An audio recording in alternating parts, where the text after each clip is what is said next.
Social media detoxes and dopamine detoxes do not work.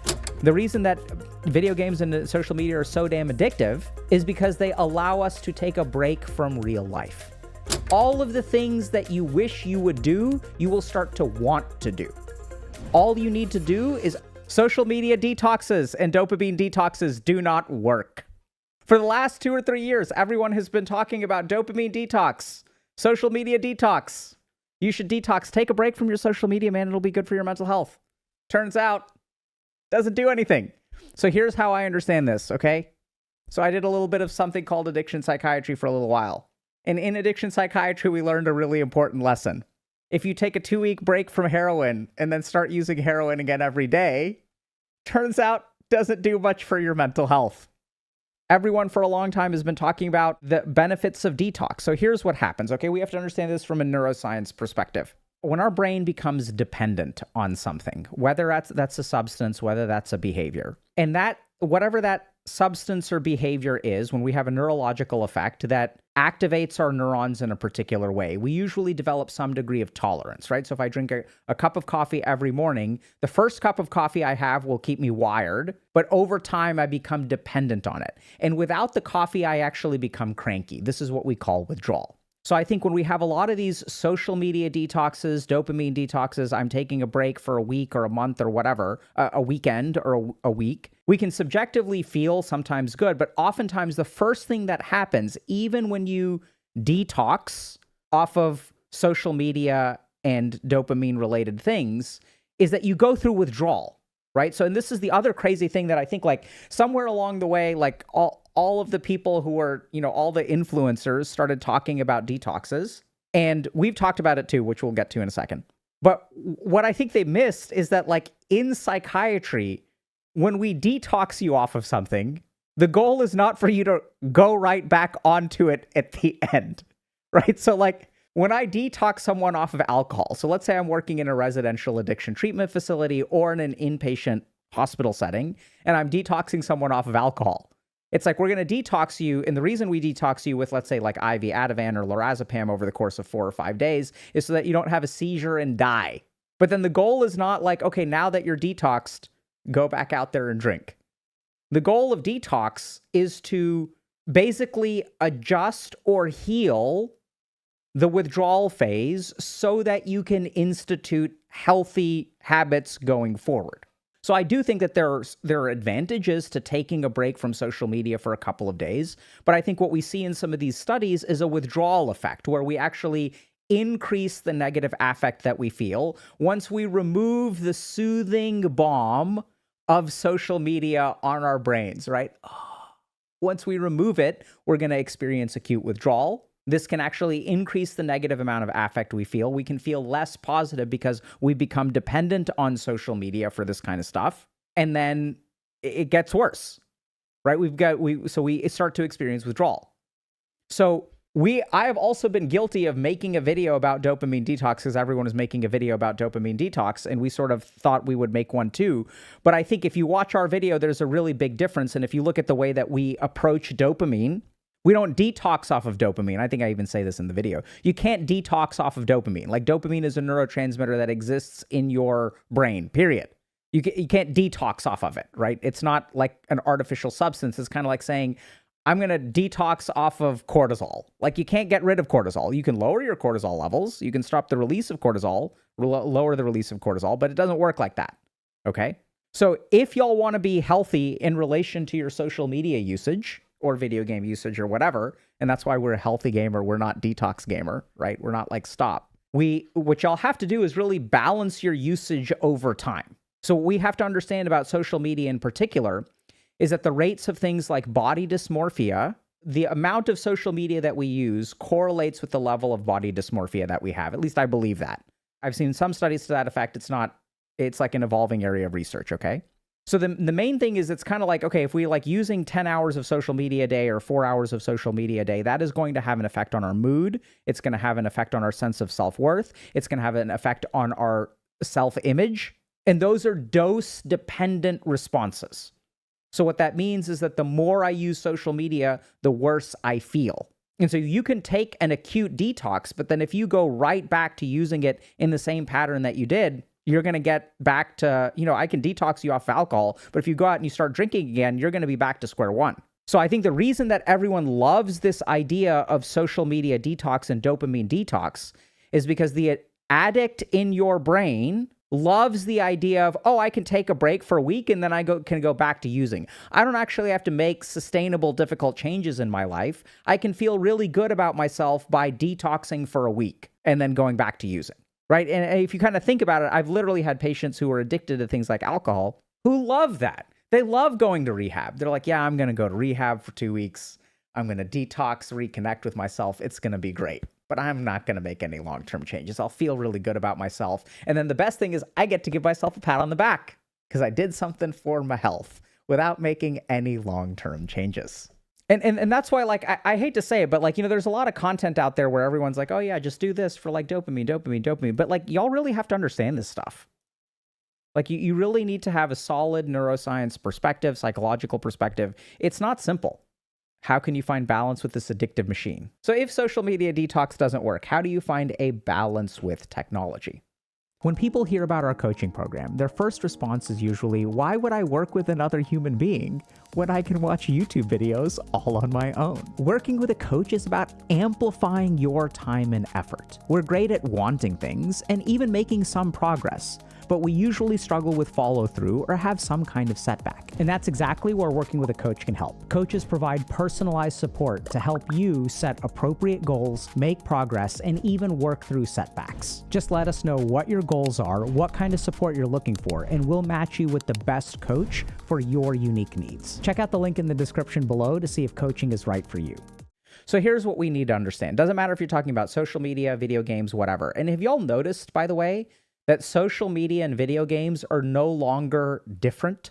Have you noticed that the more that social media evolves, the closer it becomes to a video game? And the more that video games evolve, the more social they become. We have friends lists, we have trophies, we have achievements, we have guilds, right? We have more and more complex social interaction. If you are a Monster Hunter Wilds enjoyer, we have SOS flares, right? And what is the equivalent of an SOS flare on social media? It is making a tweet that attacks one group of people while rallying people of my demographic. Oh, all women suck, or all men are toxic. This is the equivalent of an SOS flare. You're putting a flare out into the world. Friends of mine, come and join me while I try to slay this monster. Right? That's what happens. So if y'all want balance with this kind of stuff, first of all, recognize that balance is, let me think about this. There's something about that term that I dislike, but let me get to, okay, how to develop balance. So this is what we have to understand about technology.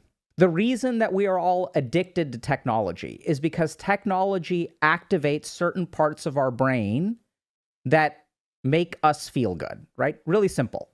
The question is, why do they make us feel good? Why do these particular activations make us feel good? So our brain is an instrument that is designed to enhance our survival. In order to enhance our survival, it gives us rewards for things that it thinks will lead to enhancing our survival. So best example of this is calorie-dense food. When I take sugar and fat and I combine them together, the amount of pleasure that I experience from it is because when my brain evolved, let's say 60,000, 100,000, 500,000, 5 million years ago, there were two organisms, one who was eating tubers out of the ground, which were very calorically poor. And then when famine happened or starvation happened or there was a cold year, they died because they didn't have enough fat on their body. And then there's another person who discovered the Twinkie tree. And when they discovered the Twinkie tree and ate from the fruit of the Twinkie tree, their central adiposity increased, and when there was a time of hardship and the Twinkie tree giveth no more, they survived. Okay, so our brain has evolved to reward us for certain things because that leads to an increase in survival. So what people who exploit our exploit our brains and create addictions do, and I'm not saying they're evil, but the way that they do this is by figuring out what these mechanisms are and giving us a really, really, really easy way to activate those circuits. So what happens in video games is if I say, hi, chat, my name is Dr. Alok Kanoja. I am a psychiatrist who trained at Harvard Medical School, and I was faculty at Harvard. Oh my God. Embrace the circle jerk, everybody. When I say those things, why is everybody impressed? Because it is hard to do. So we as human beings value things that are hard to do. We say, hey, if it's hard to do, it's worth a lot. Right? Makes sense. I crossed the ocean and I discovered this new area and now we're going to move there. I crossed the mountain ranges. I went into unsafe territory. I went into the tiger's territory and I hunted something. Anytime there is something difficult and we achieve it, this leads to a survival increase and a uniform respect. So, video game designers make things hard for us. Because when they increase the difficulty artificially, right? If video games are too easy, we don't get any dopamine and we disappear. We're like, this is boring. So they make it difficult for us. And the more they make it difficult for us and the more we achieve, it scratches the same itch as going to Harvard. Same thing. Same part of your brain activates.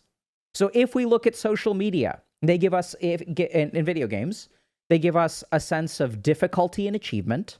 They give us a sense of agency and control because Lord knows I don't have enough control in my real life. I can't control what I put into my body. I can't control when I go to work. I can't control the job that I'm in. I can't control whether I even have a job tomorrow. I can't control all kinds of stuff.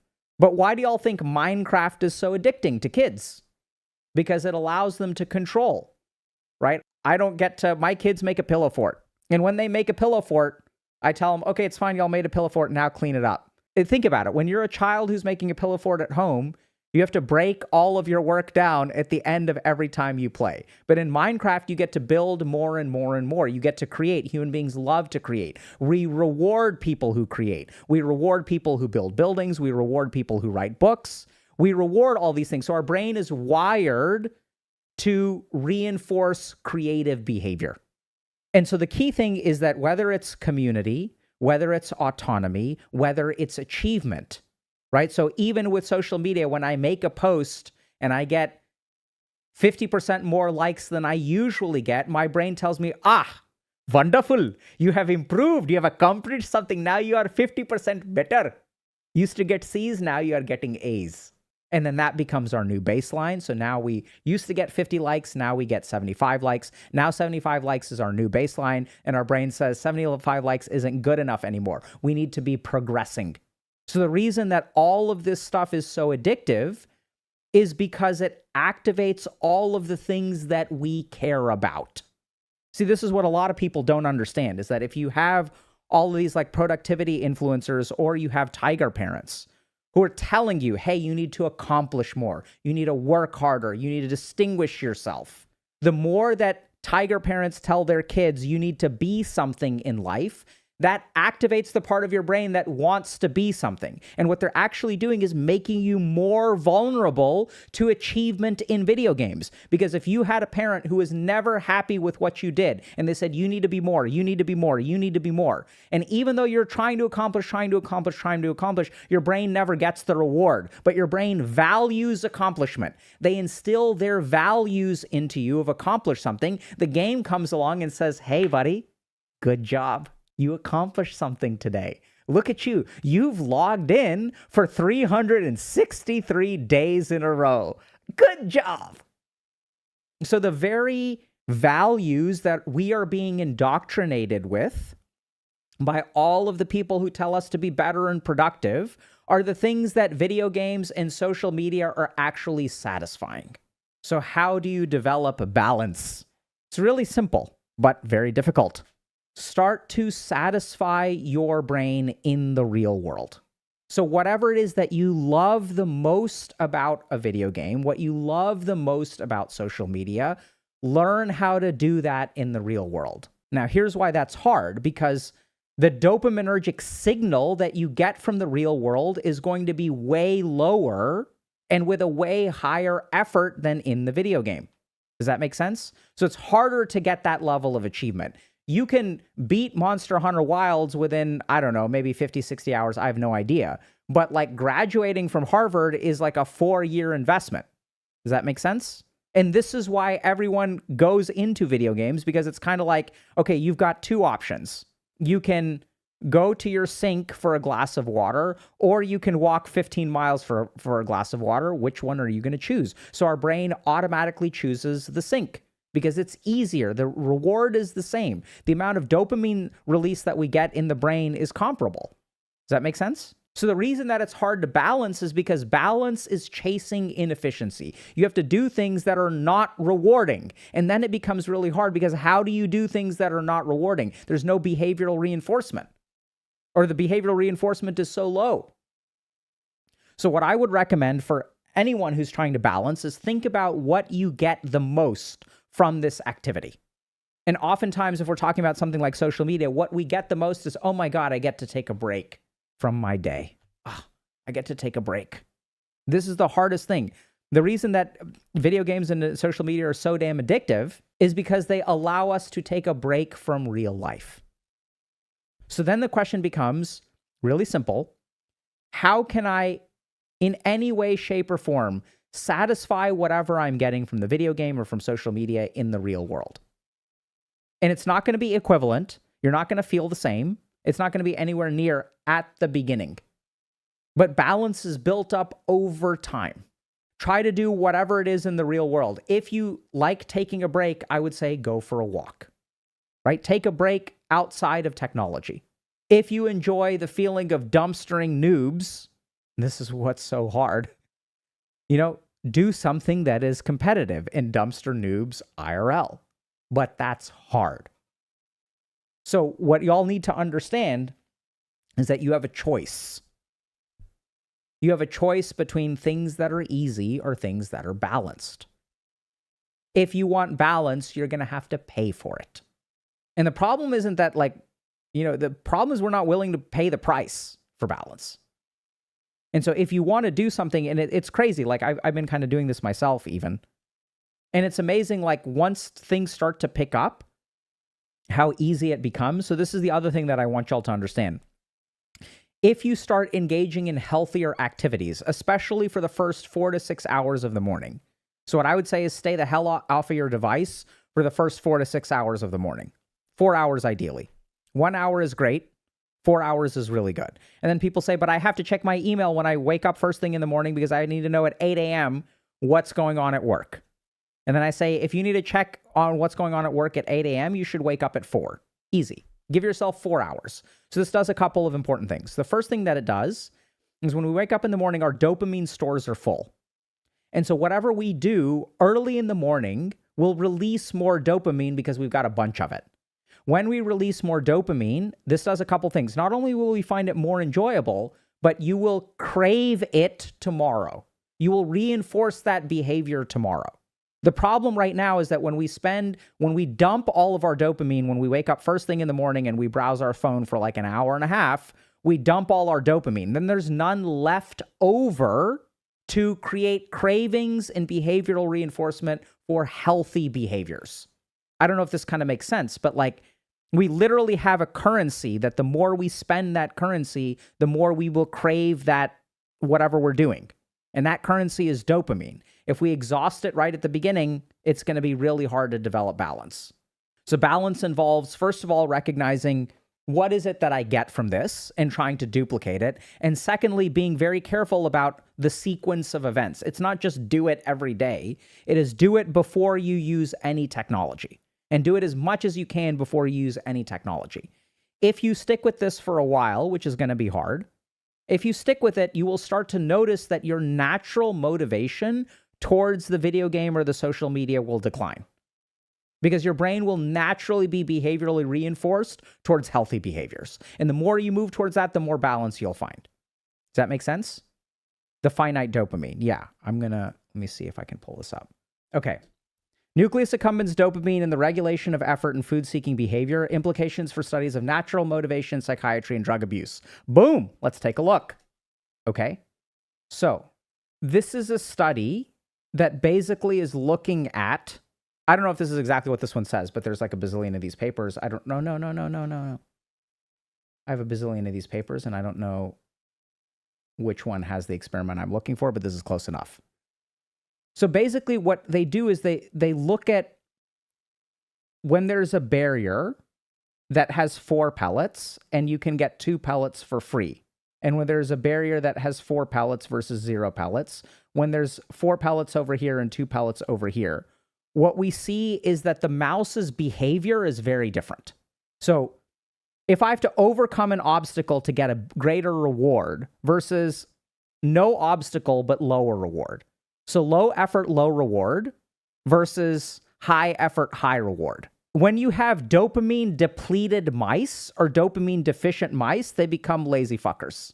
And when you have dopamine, you can deplete a mouse's dopamine levels, by the way. So here's the key thing.